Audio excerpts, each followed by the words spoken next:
Imagine this.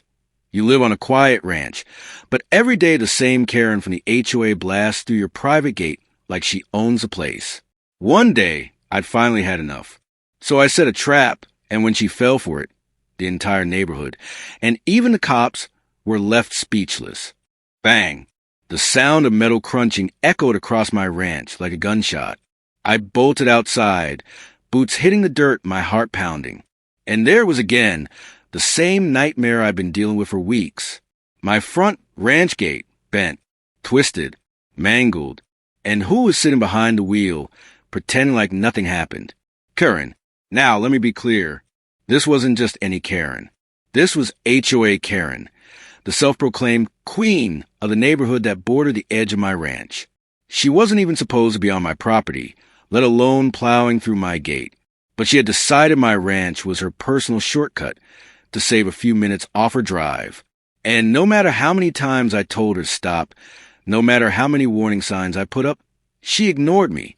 Oops, she said, rolling down her window with a smirk. Guess your old gate just isn't strong enough. I clenched my fists. That was the third time she had done it. And each time, it cost me money, time, and patience. I warned her again. Stay off my property, Karen. Next time, you won't like what happens. She laughed. Actually laughed. What are you going to do about it? The HOA says this road should be open for community access. Community access? On my private ranch land? That's when I realized something important. Talking wasn't going to work. Karen thought she was untouchable. But soon enough, she was going to learn the hard way. If you've ever dealt with an HOA, you know they love control. But Karen had taken it to a whole new level. She wasn't satisfied with running the neighborhood. She wanted to control the land around it too. That meant me. Every week it was something new. Letters demanding I open my land for community walking trails. Notices saying my ranch fences were unsightly. Complaints about my horses being too loud. Mind you, this was my property, and I wasn't even part of the HOA. But the worst part? Karen kept driving through my gate. Sometimes at night. Sometimes in the middle of the day. Always smug. I tried everything. Replacing the gate with a stronger one. Putting up private property signs every 50 feet. Calling the sheriff's office to report trespassing.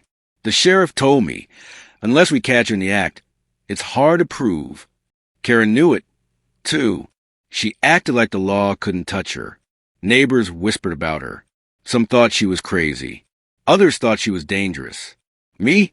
I thought she was about to get a taste of her own medicine. Because if Karen wanted to play games, I was about to set the rules. One evening, as I welded my third replacement gate, I realized something. I couldn't just keep reacting. I needed a plan.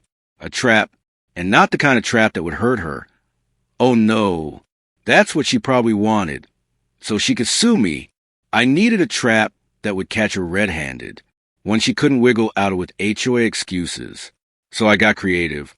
First, I installed reinforced steel posts on either side of the gate. Buried deep, cemented strong. No vehicle was going to push those over. Next, I built a swinging false gate. From the front, it looked like an ordinary ranch gate. Same wood, same paint. But hidden inside, a steel core, strong enough to stop a truck. But here's the genius part. I set it up with a locking mechanism triggered by motion. That meant the gate would look like it was open, just slightly ajar, but the moment someone tried to drive through, it would slam shut and lock tight. And because I wanted undeniable proof, I mounted hidden cameras all around the entrance. High definition, night vision, motion activated. If Karen wanted to break through my gate again, she was about to star in her very own movie. For a week, I waited. Nothing. Then one morning, just as the sun was coming up, I heard it. The sound of an engine. Karen's SUV. She revved it up like she was in a demolition derby and charged straight at my gate. Wham! The gate didn't budge. Not an inch. Karen's SUV, on the other hand, the front bumper crumpled like a soda can. Her hood bent upward. Steam poured out. The sound was so loud it echoed across the whole valley. Birds scattered from the trees. My horses neighed in alarm. I walked out calmly, coffee mug in hand, as Karen stumbled out her SUV, red-faced and fuming. "This is illegal," she screamed. "You can't block me from community access." "Community access?" I laughed. "Karen, this is private property. You've been trespassing." She tried pulling out her phone. "I'm calling the cops. You'll regret this." "Oh, don't worry," I said, pointing to the hidden cameras. "The cops are already going to see everything. From your little joyrides to this crash right here." Her face went pale. Within 20 minutes, deputies arrived. And not just one, 3 cars. The lead deputy looked at Karen, then at me, then back at the mangled SUV stuck in my gate. He sighed. "Karen, what did you do this time?" Karen shrieked. "He set a trap for me. He tried to kill me." The deputy shook his head. "Karen, you've been warned before about trespassing. We've got multiple complaints on record." That's when I pulled out my ACE card, a USB drive with all the camera footage. I handed it to the deputy. "Everything's on here. Every time she's driven through my gate. Every warning I gave her. And now, the crash." The deputy turned to Karen. "Ma'am, you're under arrest for criminal trespassing and destruction of property." Karen screamed, kicked, threatened lawsuits. But none of it mattered. The evidence was ironclad. As they put her in the back of the squad car, I couldn't help but smile. The trap had worked. After that day, everything changed. Karen was stripped of her HOA presidency. Turns out her constant abuse of power had finally caught up with her. Neighbors who once stayed silent now spoke out, sharing their own stories of harassment. She was fined heavily for the damage to my property, and her SUV repairs? That was all on her. And me? My gate stood tall, stronger than ever. No more trespassers.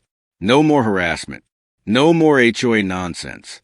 Every now and then, when I drive past that reinforced gate, I can't help but chuckle, because that gate isn't just steel and wood. It's a reminder that bullies, no matter how powerful they think they are, eventually hit a wall. Literally. And the best part? Karen never saw it coming. If you enjoyed this crazy story, don't forget to hit that like button. Subscribe for more jaw-dropping real-life dramas, and share this video with a friend who loves a good twist. Trust me, you don't want to miss what's coming next.